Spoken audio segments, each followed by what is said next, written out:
Assalamualaikum warahmatullahi wabarakatuh. Allahumma salli ala sayyidina Muhammad wa ala ali sayyidina Muhammad. Sedang penonton ya, teman-teman yang dirahmati Allah Subhanahu wa taala. Mudah-mudahan kehidupan kita diberkati Allah Subhanahu wa taala. Sidang penonton yang dirahmati Allah, kali ini saya terpanggil untuk kita buat konten berkaitan dengan perkara yang semasa berhadapan kita hadapi sekarang ni.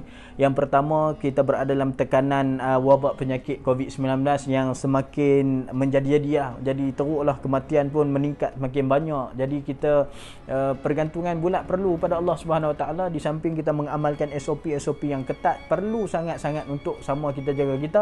Yang keduanya adalah kita berada dalam keadaan tekanan emosi. Kita tengok bagaimana saudara-saudara kita di bumi Palestin yang mempertahankan tanah suci kita umat Islam di sana, beri tekanan kepada kita. Kita marah tapi kita tak boleh nak pergi sana, nak turun jihad sama. Tapi tak apa, ala kulli hal, kalau kita tak boleh pergi sana pun kita boleh bagi duit, menyalurkan kewangan melalui NGO yang tepat, dan kita juga boleh hantar doa dari samping doa selepas sembahyang, doa dalam sembahyang yang kita sebutkan dalam doa dalam sembahyang ni, doa qunut. Ni yang saya nak cakap pada hari ni, ini berkaitan dengan doa qunut. Ada orang mungkin confuse kan, walaupun nampak mudah tapi confuse. Untuk kita laksanakan doa qunut ni boleh buat waktu subuh saja ke?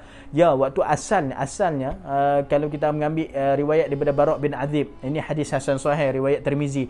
Bara' bin Azib kata anna Nabi sallallahu alaihi wasallam kana yaqnutu fi salati subhi wal maghribi. Adalah Nabi SAW itu dia baca doa qunut ketika dalam sembahyang subuh dan sembahyang maghrib. Imam Syafi'i ambil daripada dalil ni juga untuk orang kata apa, menjadikan sunat muakkad untuk kita beramal dengan doa qunut sepanjang solat subuh. Selama-lama ada subuh, selama itu kita berpegang dengan mazhab Imam Syafi'i, kita kena baca doa qunut lah. Okey, kita nak pergi perincian kepada doa qunut yang korang duk cakap hari ni, qunut nazilah.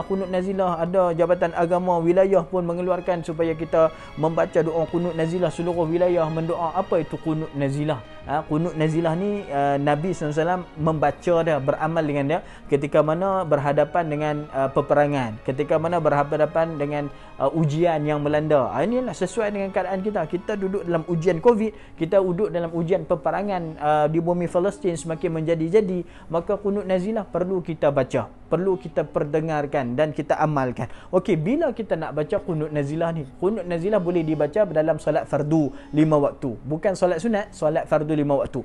Solat fardu 5 waktu di hujungnya, ketika mana kita berada pada solat yang rakaat terakhir, di rukuk yang terakhir, bangkit daripada rukuk, maka kita membaca doa qunut nazilah. Ketika itu kita boleh baca di situ dalam keadaan kita boleh sembahyang secara berjamaah, boleh dibacakan oleh imam. Sembahyang sendiri-sendiri pun boleh baca. Maknanya sembahyang fardu tidak ada maknanya kita dengar video ni kita boleh beramal lah. Ketika mana kita sembahyang fardu, kita bacalah. Kita sembahyang seorang ke jemaah lah, angkatkan tangan untuk kita membaca doa qunut nazilah, untuk minta kepada Allah Ta'ala selesaikan dua benda besar yang sedang berhadapan dengan kita ni. Okey, untuk orang nak sembahyang fardu zuhur asar, dia bacaan sir kan. Bacaan sir ni maksudnya bacaan diam. Jadi disunatkan kepada imam membaca doa qunut nazilah ni dengan keadaan yang kuat. Dia berbeza, dia tak diam, dia kena kuat. Sebab apa? Dituntut untuk jemaah untuk mengaminkan doa qunut nazilah ni. Okey, kalau kita baca dalam keadaan jahar, solat jahar ni solat bacaan kuat, maghrib, isyak, subuh, itu dituntut gitu, kita baca kuatlah untuk tujuannya imam makmum di belakang untuk mengaminkan. Kalau kita baca sendirian, sembahyang sendirian, bacalah tak payah kuat, tak apa, slow-slow, asalkan kita menyebut perkataan-perkataan doa qunut nazilah. Okey, apa doa qunut nazilah? Adakah ditentukan? Tidak ditentukan. Tapi yang masyhur qunut untuk kita baca doa qunut yang masyhur, Allahumma hdini fiman hadait wa afini fiman afait wa tawallani fiman tawallait wa barik li fima atait ila al-akhir wa nastaghfiruka wa natubu ilaih tu. Kemudian kita sambunglah sikit doa kepada Palestin, Allahumma ansuril ikhwanana minal muslimin wal mujahidina fi Palestin.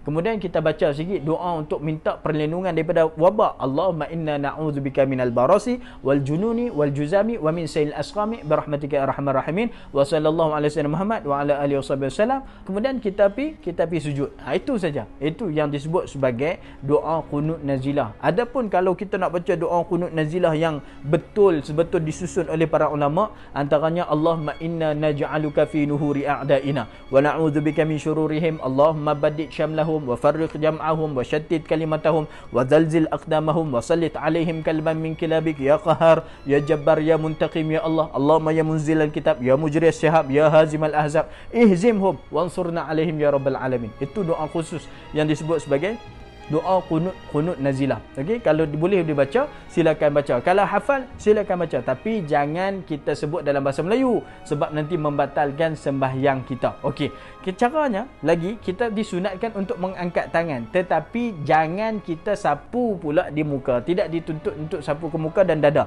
kerana ada hukum yang menyatakan makruh kita menyapu doa qunut ni ke dada kita. Jadi disebut ni dalam kitab Bahrul Mazi, karangan daripada Syekh Idris Al-Marbawi ada sebut berkaitan perkara tersebut. Jadi jelas kepada sidang penonton yang dirahmati Allah, selamat kita beramal. Mudah-mudahan dengan doa qunut yang kita hantarkan ini dapat Allah Ta'ala memberikan kemenangan kepada kita, bantuan kepada kita untuk kita selesai keluar daripada musibah wabak COVID-19.